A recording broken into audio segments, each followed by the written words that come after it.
Okay, there it is. You see the title, How to Be a Successful Entrepreneur.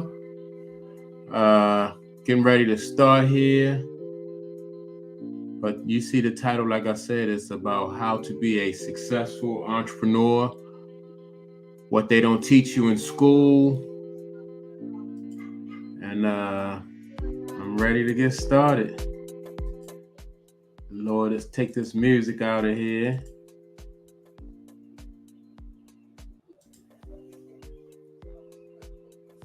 There it is. How to be a successful entrepreneur.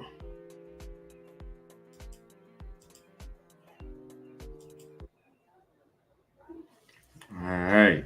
I in a few minutes, I have a guest coming on that's going to help me with this topic for the day. A guest coming. How to be a successful entrepreneur. Just wanted to check all of my, make sure the sound was right. I have another computer running on the side, but I'm going to switch over to YouTube. See how that work out. There it is. Okay. All right, so now we are live on YouTube. So and the reason why I switched over to YouTube is to so I can see the chat, just in case some people want to come in and comment and be a part of the broadcast, then they can do so.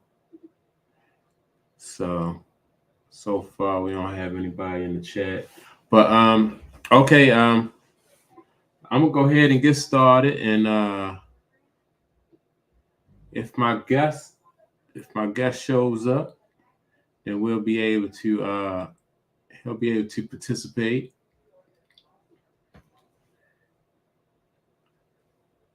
So first things first, what I want to do is start as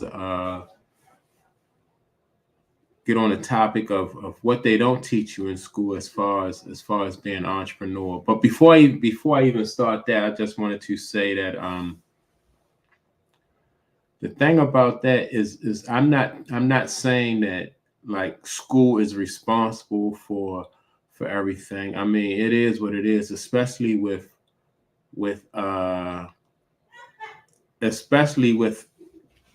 going to public school. I mean, it is what it is. We can't complain. We have to take responsibility for our own, our own life, our own futures and stuff like that. So, I mean, we can go down a list with like what they don't teach you in school. It's a whole bunch of stuff they don't teach you in school. As far as like being an entrepreneur, I basically think that school is all about, it's all about turning you into a good employee. It's not to teach you how to be an entrepreneur. And I can see that, like when I was in school, they had trades, more trades than I don't even think they even have trades now. You could take, back in the day, you could take like a wood shop class, an electrician, and all different kinds of they had trades for auto mechanics, different trades, plumbing. Nowadays they don't have trades, and I always try to say that trades are very important. So and very necessary, because everybody is not the kind of person that can go into tech. So and if you can't go into tech, then you can then you can take a trade and create your own a living for yourself. So that's the thing with that.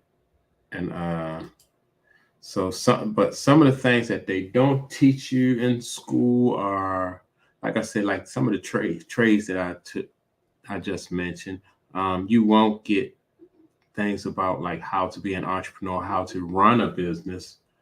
And so with that being said, I think that you can really, what you really have to do if you want to be a successful entrepreneur is basically you have to do it yourself. You have to take the bull by the horns. You have to do everything yourself and take it from there. I'm a little distracted right now because I'm trying to see if I can get this program back to StreamYard so I can see what's going on. Okay, there it is. That's cool. So I'm on StreamYard and I'm on YouTube at the same time. Like I said, I'm waiting for a guest of mine to come in and participate in this conversation. So I'm not sure if he come, that's cool. If not, I'm still going to go ahead with the program. So basically, like I said, if you want to be an entrepreneur, you have to take the bull by the horns and take responsibility for your own self. First thing you want to do is you have to set goals, and that'll help you as far as being a find out what it is that you need to do or that you want to do and set goals. Once you set goals, and I just, because it's important to set goals, to dream and dream big. It's best to have big dreams and big dreams and fall a little short than to have small dreams and hit the mark. So that's where you want to be with that. Let me see here. I got this guy Curtis trying to get into the. He's trying to get into the stream. Okay, all right. Hold on. Let me see if I can bring him in. Kurt, can you hear me? Yeah, I can hear you. Okay, cool. Let me. I'm fooling with this. I'm fooling with this equipment. Wait a minute. Hold on. Give me a second. I'm gonna take one. All right. There you go. All right. So I got it this time. Yeah. So I have to turn my volume off on my computer, on my other monitor. What's going on? Not much. Same here. Busy work day? No, I took your advice. Yeah. Oh, you took a Monday off? I took your advice today. I took it slow and easy today. Oh, okay. Yeah, I took your advice. That's what's up. That's what's up. Ease your way into the Monday. Yeah, slow and easy. Yeah. I'm messing with this. Can you hear me? Yeah. Okay, yeah, I'm messing with this volume over here. Yeah, so I just started the podcast probably like about 5 minutes ago, but I was just explaining, just talking about like if like how to be an entrepreneur and the things that like we talked about a little bit last week over the phone about the things that they don't teach you in school as far as being an entrepreneur. So you have anything you want to add to that before we like get into that? I mean, where you want to start? Yeah. Where you want to start? There's so many aspects of it. I mean, we can start. Let's start with the most obvious thing is credit. Right. Yeah, they definitely don't teach you anything about credit as far as entrepreneurs go. So like what have you like what has been your experience, like what you learned as far as about credit, like they don't teach you in school? Yeah, I didn't learn what a beacon school was until I got out of school. You said you didn't Until it learn was too late. Yeah. I didn't learn what a beacon school was until it was too late. Yeah. So now when it comes to like whatever we don't learn as far as like in public school or whatever school we go to, like who is like, do you think it's their fault though? or you think it's something that they should really be teaching? I think they set us up to fail. That's what I think. Yeah. I think it's all written, and it's all, a plot to set us up to basically like figure it out on our own or fail. If we don't never learn, you'll never learn. You will fail. Yeah, I think part of it is they want us to be good employees. They want us to be employees more so than entrepreneurs anyway. Yeah, that's true. Yeah. So they probably figure we don't need to know anything about credit. Yeah. So don't buy no house or don't acquire any wealth. Yeah. Without credit. Yeah, and then on top of that, like if that's less competition for them and for their kids. Like if we're in school and we getting trained, they don't want us competing on the same level with their kids and stuff like that. So that's of course true. they're gonna leave out some information. That's true. Yeah, that's true. Yeah. So they're gonna leave out some stuff to get itself and get it.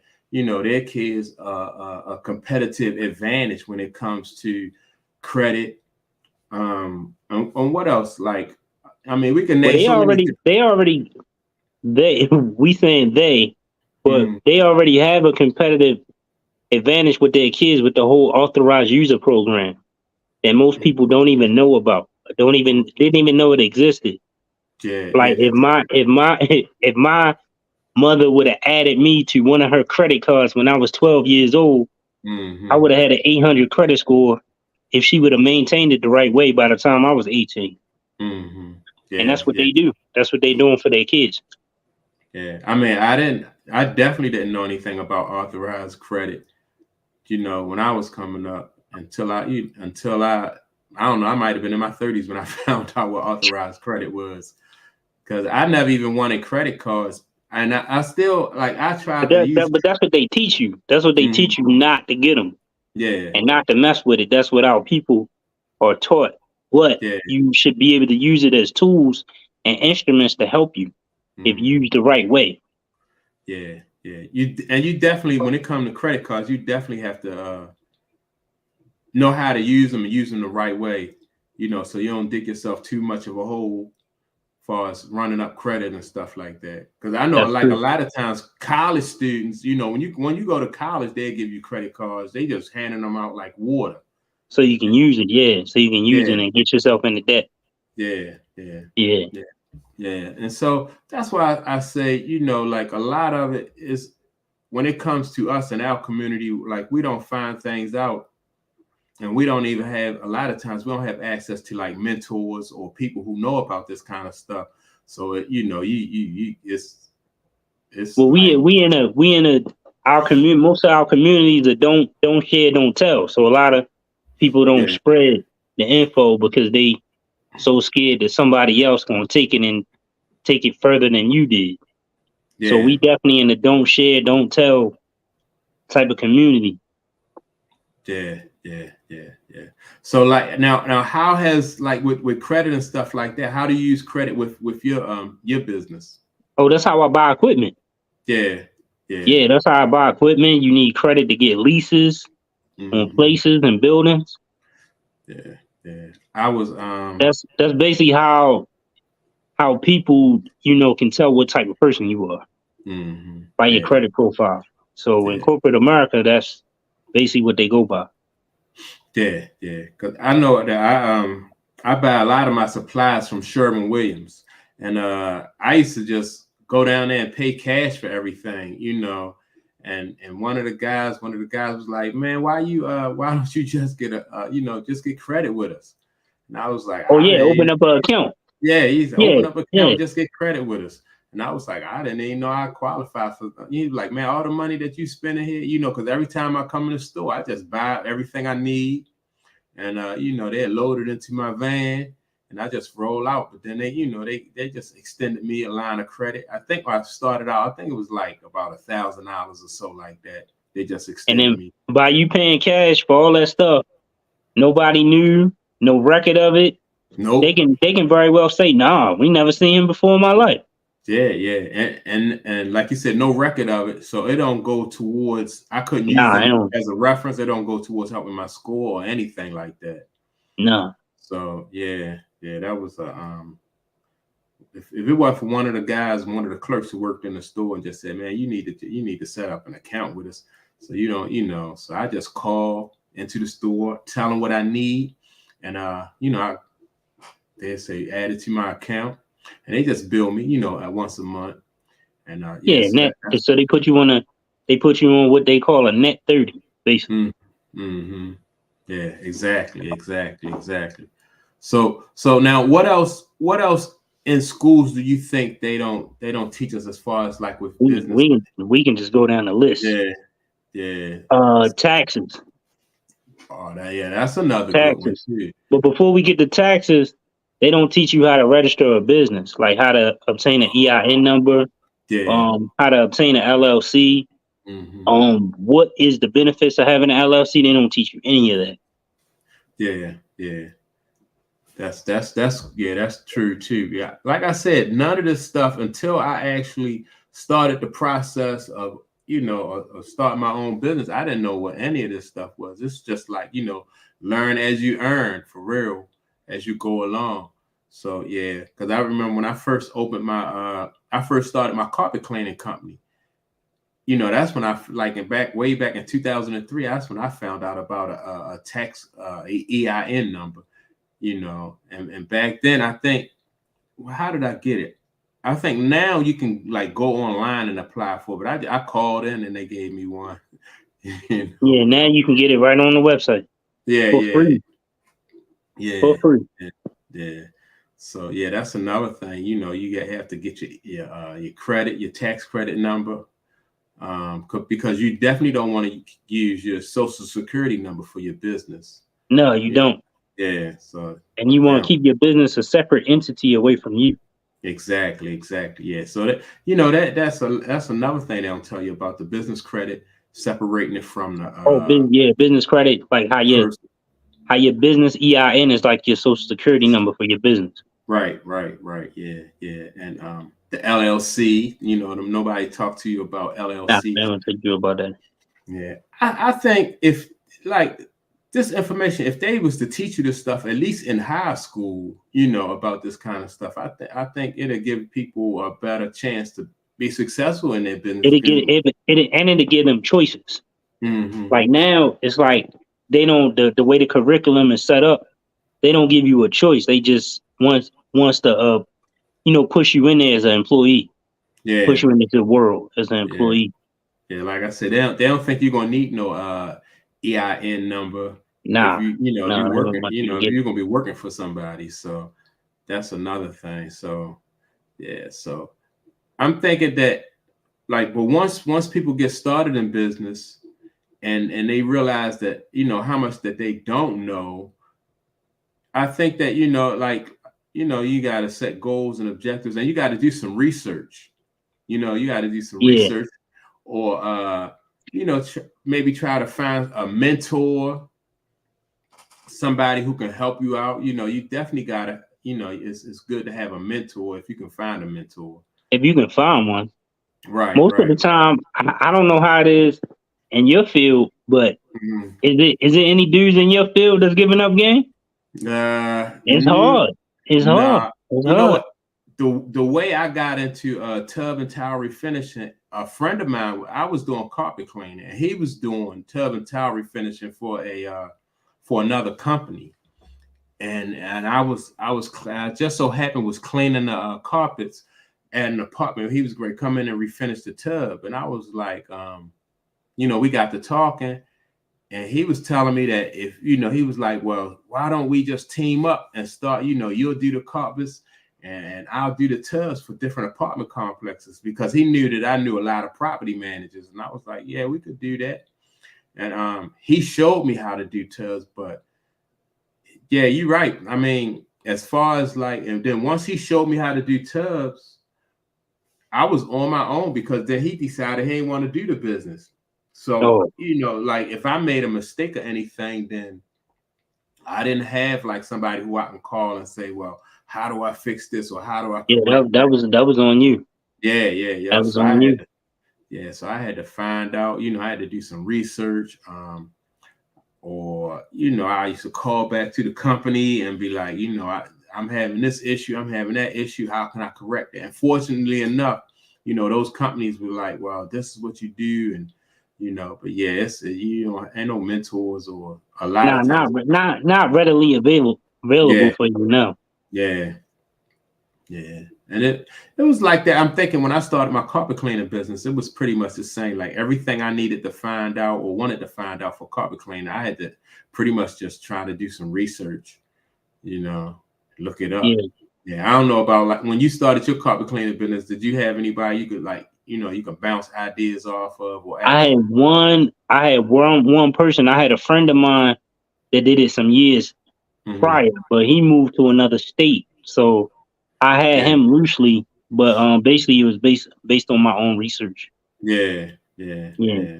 That's tough. And like if you don't I mean, if you don't have nobody you can call or no mentors or nothing like that, that do just make the job harder.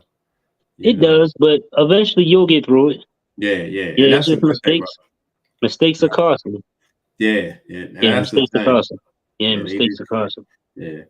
Fortunately for me, I never messed up. Now that's one thing that scared me, like messing up an expensive like carpet or something like those oriental rugs, anything. You ever had an experience where Nah, you I guess my biggest fear was burning a hole in somebody's carpet. yeah. That was my biggest fear. Like the water just too hot, and me burning somebody's carpet. But yeah, I basically got out of there with no major mistakes and no major mix-ups.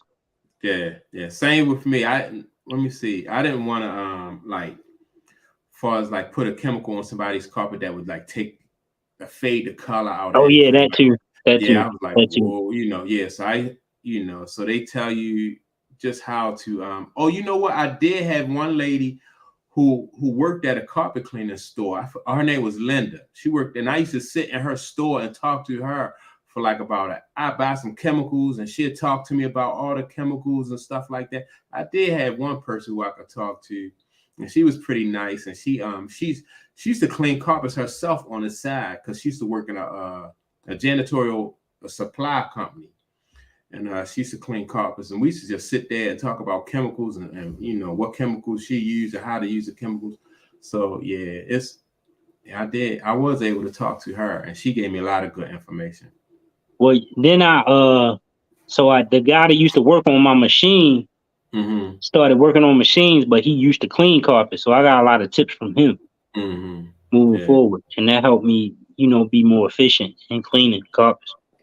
Yeah. So yeah, that's good. You just definitely want to be able to talk to somebody, no matter what field you in. You got to have people to basically speak up. Basically, speak up. Yeah. And don't be afraid to ask for help. Ask questions. I ask a lot of questions. The worst thing they can say is no.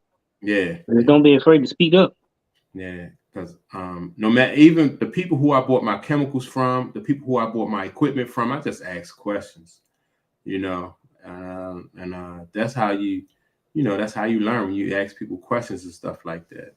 So no matter what profession you go into. So what are some tips then that we can give people who don't have access to mentors and they don't have experience? So like what tips can we give for people? Read books and YouTube. Yeah. YouTube, man, helped me out a lot, because when I first started, like I said, started carpet cleaning. Then I started a janitorial maintenance company. I didn't even, wasn't no YouTube when I started my business back in 2003. At least I wasn't aware of it. I only became like aware of YouTube probably like about 4 or 5 years ago. And but back in 2003, I don't know, was it YouTube out then though? It was out. It was, back then. Probably not as big as it is now. Yeah, I definitely, man. I think I would have been a millionaire if it would have been YouTube back then, because YouTube show you how to do everything. Yeah, they do. So, they do. Yeah. So yeah, but definitely, what I would recommend people though is to just research, read books, ask questions, go to YouTube and do some research. I think like practicing whatever it is, just spending a lot of time just trying to learn whatever your But craft they got is. they have a lot of Facebook support groups for things like that now. Oh, So okay. if you can find a group, you can just join the group and Yeah. ask questions. Like they might have a group for like up and coming carpet cleaners, Mhm. up and coming tow truck drivers, up and coming. Yeah, they got Facebook groups for that. So you can join a group Yeah. and meet people all across the country that do the same thing you do. And that's good because and it's the same thing for tub and tile refinishing. Like I always like, well, not always, but a lot of times I just go on to YouTube and just watch how other people are doing what they do in their field, and see if it's like any new technologies or any new chemicals or something like that that's out that I might want to use, or something that'll make my job easier. So I'm always just trying, and when you're trying to get better and researching, so that's a good idea too, just to try to stay on top of your game, you know. Yeah, yeah, Don't, because you gotta innovate and you gotta evolve. yeah, yeah. And Yeah, you definitely gotta evolve. if you think that you know everything, then you'll find yourself getting left behind. You definitely will. Yeah, Facts. yeah. So definitely can't do that. Um, yeah, so definitely gotta. Um, so that's a good tip though. Like I said, just do some research, and then once you find out what it is that you want to do, you just gotta have a determination to make it. Like sometimes people feel like giving up, or and they might feel overwhelmed, but you gotta have that determination.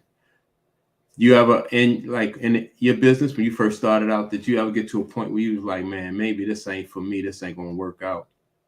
A lot of times. Yeah, Yeah, a lot of times. yeah.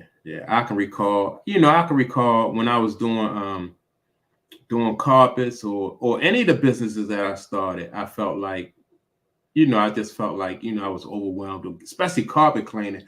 Once once that phone started ringing and people wanted their carpets, man, I don't like answering the phone. So that phone thing, it just got overwhelming. So yeah, I was ready to give up You a just lot of gotta times. fake it till you make it. Yeah, yeah, definitely gotta hang in there till you get the hang of things, or till you work out a system that's comfortable for you. Yeah. So definitely gotta have some determination. Then you gotta be consistent. You gotta consistently do the things that make you successful, or the things that's driving you towards success. So now, like now, are there any things that you do as far as like now that you didn't do in the beginning? Like you was like, oh man, I gotta do this. I gotta be consistent with this, in order. I do market research. Hmm. Like I'll call another company quick just to see what they charging, to see Yeah, where I'm at. Yeah. yeah, Yeah, I do a lot of market research just yeah. to stay ahead of the game, stay with the game, Hmm. because you don't want it to pass you by. So that's Yeah, something that I do now that I didn't do when I first started. yeah. And yeah, that's the same with me. I don't so much like call other companies. Well, I used to do that when I first started out, yeah. But like I said, I'll go and I'll watch videos, because a lot of people uh uh in my field, they post videos of what they do, and and some of their techniques and stuff like that. I mean, I even have videos on YouTube too that I have posted about, tub and tile refinishing or countertop refinishing, and like what I do, and what it takes to do it. So yeah, I'm always trying to find out what everybody else in the field is doing, or like I said, if it's any new technology or something like that. Always trying to stay up on game, or get better at what I do. Be consistent. People, customers appreciate, consistency. Even the small things customers appreciate, like being on time, you know, or good customer service or something Or- like And that. being honest. Yeah, Yeah, being definitely. honest. Yeah, Yeah, they appreciate that. yeah. Honesty is important too, because you want people to trust you. And if people trust you, then they'll recommend you for to different people or to other clients and stuff like that. And that's how your business can grow. Yeah, you definitely got to be honest with people. Yeah, I wouldn't recommend you doing being no other way besides being honest. Yeah, but these are the kind of discussions and stuff though that people like I said that in school we didn't have these kind of discussions. And until you get into that world, that entrepreneurial world, you don't know like a lot of these different ideas and techniques. You don't even know that this stuff exists. No, you don't. Yeah, so definitely. But the thing is, though, if once you make up your mind that you want to be an entrepreneur, I'm thinking that you gotta set goals. Start immediately. Don't procrastinate. Like, what about you? Did you procrastinate when Now, once I set my mind to something, yeah, I don't really procrastinate. Yeah. Now, if I got into it and I gotta go to a next level or something like that, or I gotta do something, that's when my procrastination kind of set in. Yeah. But I mean, it's natural. Everybody goes through it. Yeah, and you definitely can't be too hard on yourself. I know. Now when I first started my first business, I'm thinking you know what? I procrastinated for a while, but then I got tired of my job, and I was like, man, I put myself in a position where I had no choice but to just get out there and make it happen. Because I was like, man, I had it with this job. I quit, rolled out, and that's when I started the carpet cleaning company a little bit. My thing was the pay scale. So when you sit and you look at how much actually money you're making and no opportunity for advancement, and when you become an entrepreneur, it's basically the sky's the limit, and that was my breaking point. Yeah. See, and that's definitely a big benefit to like having your being your own boss and being an entrepreneur, because you do determine like how much you make. I think I forgot. I mean, I think I was making okay money when I worked at the spice company. I think I was making, but not nothing compared to, I think the most I ever made there was like about $35,000 or so. But in a year? Yeah. Oh. Yeah. I think I'm not sure. It's been so long ago. I think I made about $35,000 one year, but even then I had to work overtime to get to that. Yeah, you know what I mean. So I was putting in some hours, some overtime to get to that. But I mean, I can't imagine like if I make $35,000 now, I'll be like, whoa, that's not a good year. $35,000. Well, you don't want to discourage anybody, because it is some people that do still, make that kind of money. So you don't want to discourage them. But there is other opportunity. There is other things out there. There's a bigger world. So I'm just trying to point out like the opportunities. Like because I thought when I was making $35,000, I thought that was but that's what they teach you. Right. Yeah. That's what they teach you, and it's part of the curriculum that they teach you in school. Especially if you don't go to, if you don't go to college or anything like that, they make you feel like you made it. Yeah. At 35,000, you feel like you made it. Yeah, I thought that was the top of the world, man. Shoot, and you put in so much overtime just to get to $35,000, man. I was like tired, body all beat up, So yeah, I mean, if like you say, the sky's the limit. If you want to make more, if you want to make 6 figures a year, then you don't have to go to a supervisor and ask them for more hours or ask them for a raise or nothing like that, And a lot of times the people who you're going to ask for money, you wind up making more money than what they making.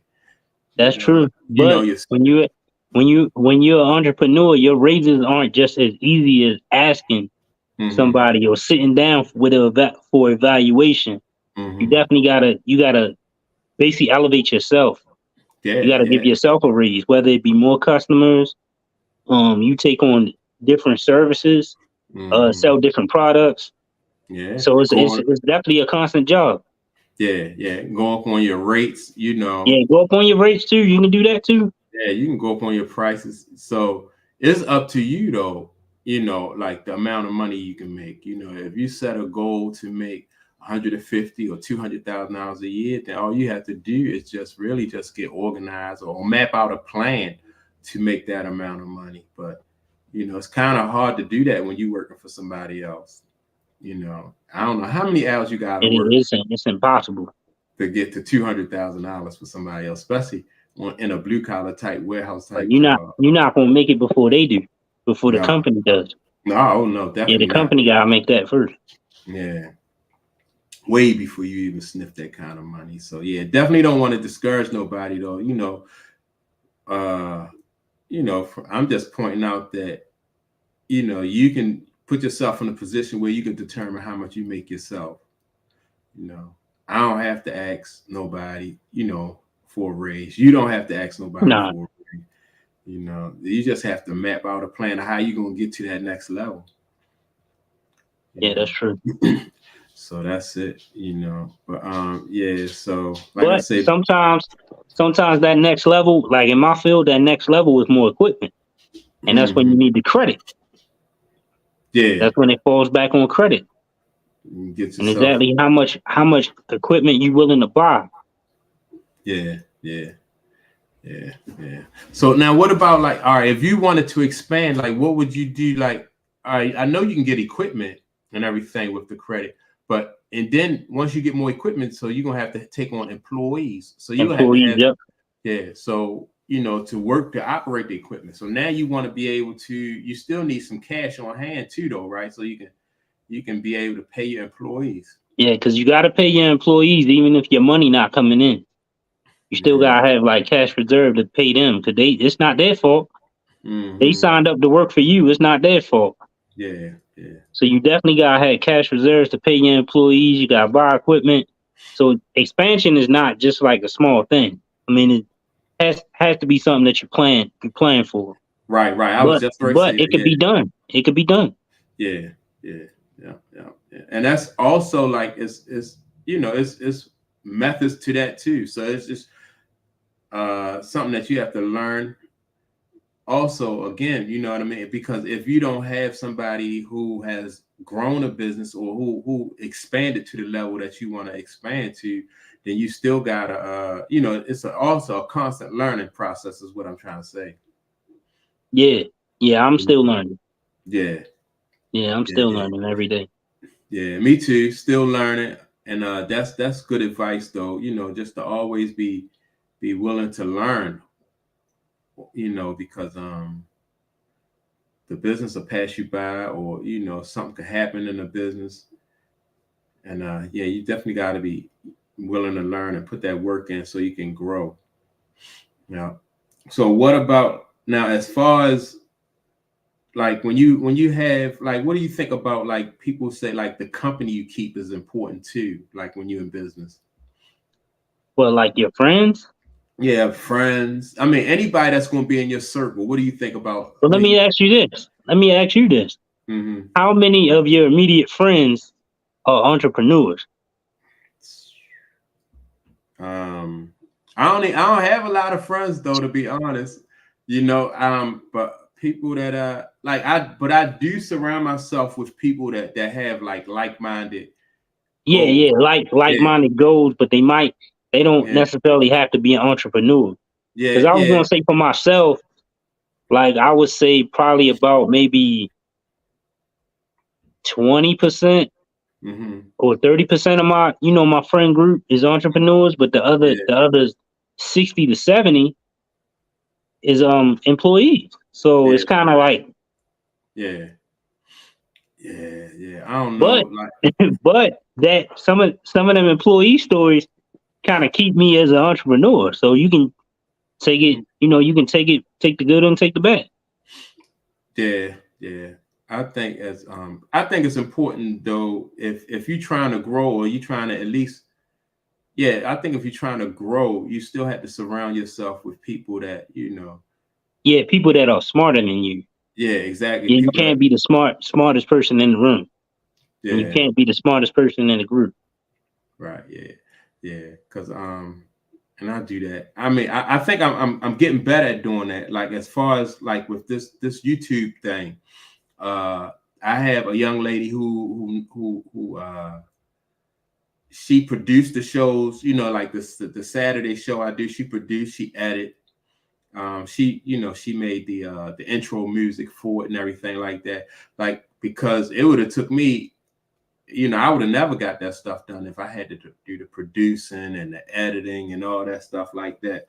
So basically you gotta be smart enough to hire somebody to do what you don't know how to do. Right, yeah. So, and that's an important part of like team building. So the way I found her, or the reason why I brought her into the company is because she looked at this as an opportunity for herself too, because she gets to sharpen her tools and work on her craft, while helping me out at the same time. So that that it's a win-win for both of us. So I mean, I'm paying her, but she's still working on her craft and paying, and sharpening her tools at the same time. So I think that, and I bring that up to say that, like, if you want to hire somebody to do a job, you have to hire somebody who gonna have some skin in the game. Somebody who, that's what they do. You just can't go get one of your cousins and be like, look, operate this camera for me. Yeah, that's true. You gotta have, because they don't have same thing. Like if you're running a company, people, sometimes you hire employees and they don't care about your company the way you care about your company. They don't, they're not going to work for your company the way you're going to work for your company. So I'm always looking for ways to bring people into my circle who gonna have some skin in the game. Like another example I can give you is, like, I'm working with a comedian on my podcast, and she is trying to grow her fan base. So if I give her an opportunity to be on my podcast, then that's something that I don't have to constantly try to sell her, like, come on, be on the podcast, while I build this podcast up, but because it's to her benefit, for her to be on there, if you get what I'm trying to say. So that's why and she has something to bring to the table as well. Right, exactly. She got something to bring to the table, and she gets something out the deal, as far as being on my podcast that I do on Saturdays. So, if I could have found a way for my cleaning company to be like that, I'd probably be able to keep my employees. But man, people, like I said, I found out that people not gonna work the way you work for your company. Nah, I had to find that out the hard way. Yeah. So now, do you have any like when you hire people, like, do you have anything, like any type of incentives or something that you can bring to the table that'll make people like more likely to want to be able to stay and work? Well, when one gym that I use, I mean, it might take more time than the average company, or when I hire somebody, I like to hire somebody with no experience, so I can teach them the way the way I want them to work. And that has been beneficial for me, because if somebody comes and they do have experience, whatever company or whoever they were working for, they're going to bring that over to your company. So I tend to hire people that don't have any experience, so I can train them up the way that I want them to be trained. But sometimes that is a little time consuming, but it has been beneficial in the end. Yeah, that's good advice too. Yeah. Cause now that you think about it, because you don't want, it's harder to get people to, especially if they develop habits, good habits or bad habits, or something that might not, work for you. It's almost like for a smaller company, for a smaller company like myself, if you have the time to groom somebody the right way, it could be beneficial. But a bigger company, they might not want to take that time. Yeah. They might want to not take that consideration, and they might rather hire somebody with the experience. But in my experience, that has been beneficial for me. Yeah. Well, and a larger company, they can just, they can handle that turnover. The turnover don't affect them as the same way it would like somebody like us with smaller company. We can't always afford to have like a high turnover rate. No, you gotta be able to get some production out of people like right away. Yeah, and it's kind of benefit when you train somebody how you work. They tend to stick that way. Yeah. But that's good advice too, right there. Yeah. So, I recently did a interview Saturday. I talked to a guy that I grew up with. We was talking about real estate, and he flipped houses and stuff like that. So I'm probably going to do some more content with him, in the weeks to come. Talk about flipping houses and how to get into stuff like that. I don't know if I'm going to get into flipping houses. You ever thought about going into like flipping houses? Yeah, I got a real estate chapter in my book. Oh, okay. I did some real estate stuff.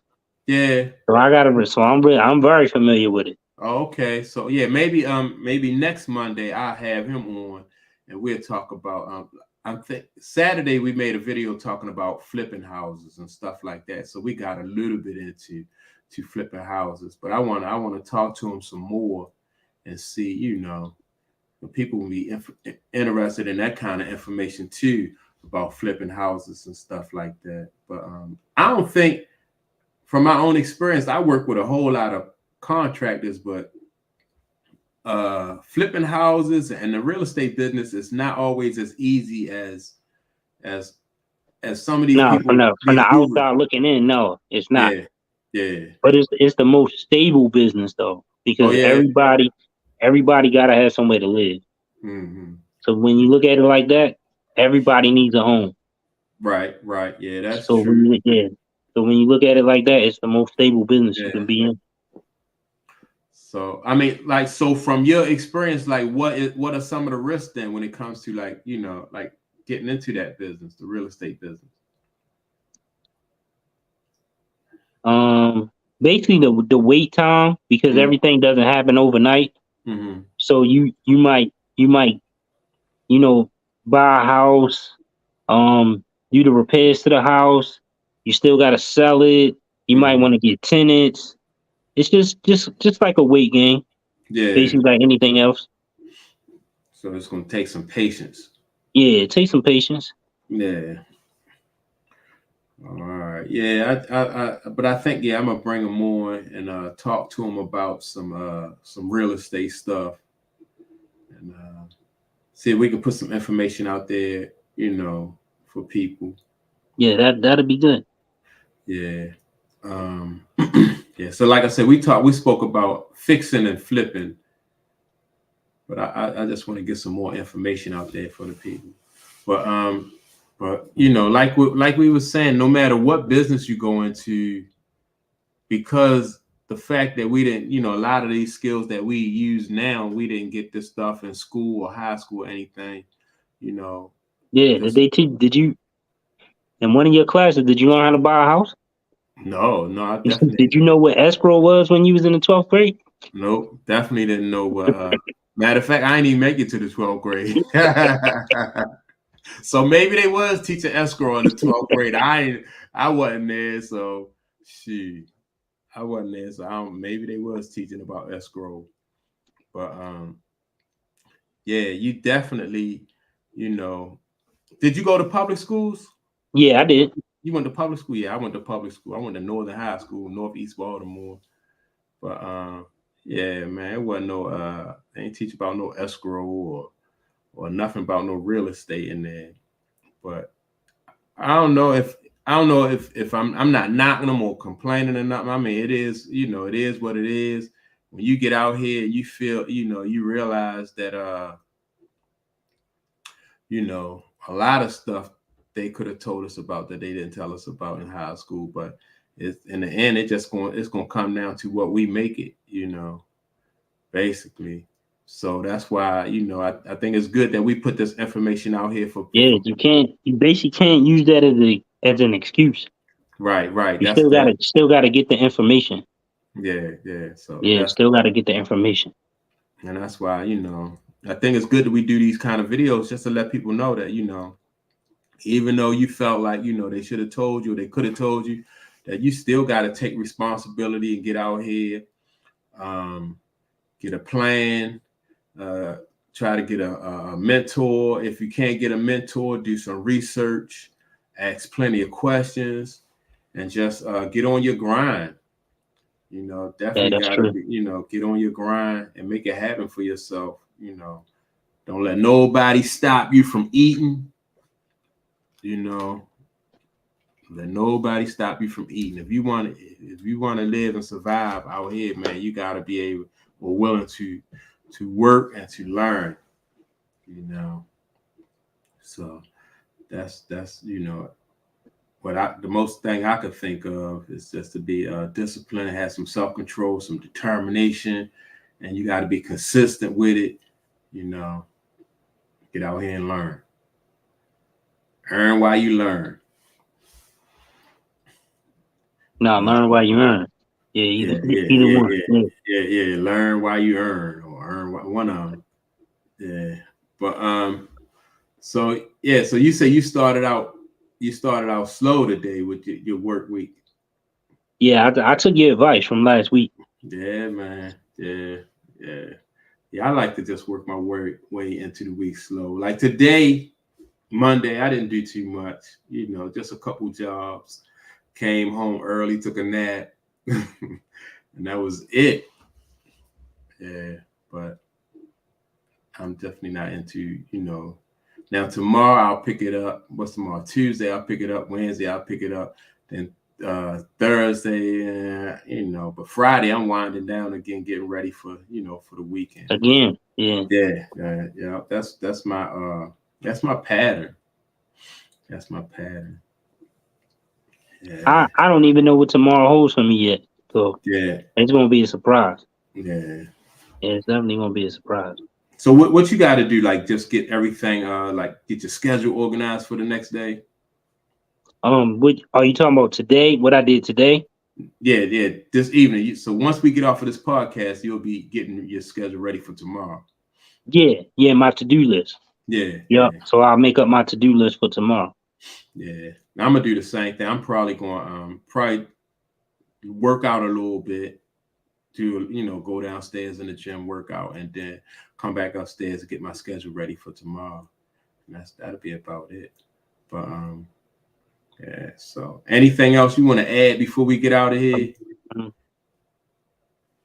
As far as the school thing,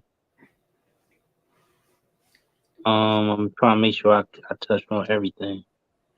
Yeah, buying a house, even buying a car. Yeah. Interest rates, they didn't teach us. Credit, taxes, EIN, LLC, sole proprietorship. I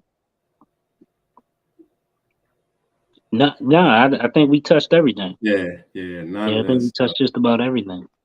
So yeah. None of that. They ain't teach us none of that stuff. But like I said, you know, once we get out. Did you go to college? I did a semester of college. I did like a half a semester. Yeah, I did a semester. Yeah, I did like a half a semester. Yeah, when I got in college, I just realized that college wasn't for me. I was bullshit in high school, and I was big time bullshit in college. So yeah, it felt like the 13th grade to me. So it ain't work out. Yeah, it ain't work out for me. Yeah, it ain't work out. Yeah, so that's why I say trades are important, man. You know, everybody college and that this tech world is not for everybody. So I think, but a lot of people like to work with their hands. You know, they the hands-on type people. And if you hands-on, then you can get a trade, you know, or something like what me and you do, and get out there and just make some money. You know, provide for yourself. That's true. Yeah. Yeah. So yeah, I'm still trying to learn how to operate this, this streaming service that I'm using. I'll be having like 3 different cameras up and all this old crazy stuff going on. Nah, it ain't you don't got the triple cameras like you did last week. Yeah. I took that out. I took it out. What I'm gonna do tomorrow, since I'm not doing a podcast tomorrow, I'll be up here practicing like how to add videos and stuff. So like when we talk, I'll be able to pull up different videos or pull up different stuff. So I'm gonna work on that between now and next week. I ain't promising that I'll be able to do that next week, but I'm gonna be working on it, man. Cause when you can do it, just do it. Don't even let us know. Just start. Just throw them in. Yeah. But that's what I'm working on now. How to add videos and stuff to this, man. Yeah. But so I don't know. Do you have any what you think we're gonna touch on next week, next Monday? I'm not sure. We'll cook up something during the week, but I'm not sure. Yeah, I'm not sure. What's your I don't know. I was thinking about like what's your take on like generational wealth? Maybe think about that a little bit. Like what's your take on generational wealth? Because I know I hear a lot of people talking about how to create generational wealth. But even if you're in a position where you could create generational wealth, sometimes the person that you pass it on to may not be able to maintain that. You know what I mean? So yeah, you basically gotta give them something they can't mess up. Right. That's probably exactly. like stocks, bonds, real estate, things like that. Yeah. Because I know some people that have inherited like businesses and houses, and in a matter of a year, all that stuff was, or a couple of years, all that stuff was gone. Yeah. Yeah, because you can hand somebody some money and you can hand them a business, but you can't hand them work ethic. You can't hand a lot of different. You can't hand them some of the tools they're gonna need to maintain that. Yeah, like wealth management. Yeah, you can't hand people that. So I don't know. Maybe one of these days we'll talk about something like that, though. Yeah. Yeah, but, we can get into that. Yeah, we'll talk about that. I'm gonna do some research and stuff and just pull up some different examples of people who had money like that, who had, but that next generation wasn't able to maintain it.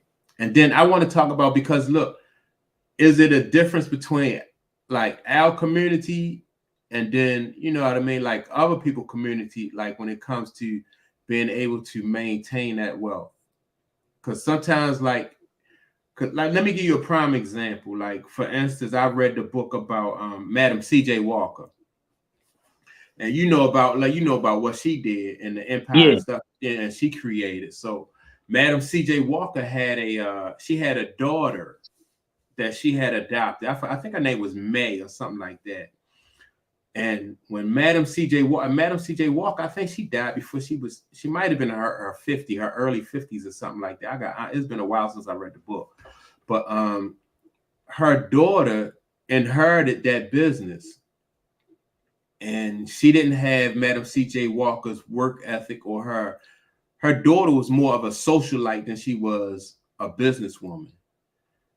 And that big empire that Madam C.J. Walker built, this, just went down the hill as soon as her daughter got hold of. And then, after her daughter passed, that was the end of that empire. It was the end. As a matter of fact, I think before she died, I think she was just like, she didn't have much of the money left. She was just, just selling different properties and stuff like that, just so she could maintain her party lifestyle, though. But she definitely wasn't a businesswoman like her mother was. So, yeah. And the reason I'm asking you this, I'm like, is it like, I don't, is it just our community, like our kids who just want to, they think that they just want to party the money away, or maybe other communities do the same thing. So I ain't even gonna stick that on us. But you can't. But you can't. I mean, you can't just put that in somebody's hands and not give them like proper wealth management tools and skills. And then it's a lot of times when they didn't see you building, they're not gonna respect it. Yeah. Yeah, they're not gonna respect it if they weren't part of the build. Yeah, yeah. So yeah, but it's something, like I said, you could pass down some money, you could pass down some property, but certain skills, you just can't. People got to develop that. Yeah. But yeah, we'll talk more about it, man. Cause that to me, that's just interesting, though. Like being able to pass something down like that, pass wealth down. It's not a guarantee that wealth won't go beyond. Like sometimes they say, like when you die, your business die. Yeah, that's true. Yeah. So yeah, but that's something that just interests me.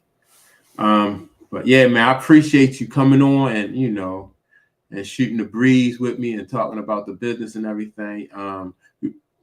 Plug your business, plug your your clothing line, your everything, man. Plug it all so people know how to get into contact with you. BTDclockshot.com and extremetoes.com. Right, yeah. Fastest way to get in touch with me. Yeah. So yeah, these videos, man, once these videos start to get out there, we start to get some people on here that that want to participate. That's what I was trying to see if somebody was in the chat and they could participate, or let us know, like, what do they think about like things that they didn't find out in school that would have helped them in their career and stuff when they get out there. So anytime, whenever people see this video, I just want them to leave a comment or something in the chat, and or come back next Monday 8:00 and join us next Monday. Yeah, definitely. Join us next Monday when we talk about. I'm not sure what we're going to talk about. We might talk about, how to pass wealth on, or it's it's all too big to do about nothing. But all right, man. I appreciate you. All right. Yeah, and maybe next weekend we'll get Antoine on here with us. It don't matter. We can still rock with all them. Don't matter. Yeah. So all right, man. I appreciate you, and like I said, I'll be in touch with you like throughout the week. So we'll be for sure finding out what we're going to talk about. Okay. All right. All right, man. Thanks. All right. All right.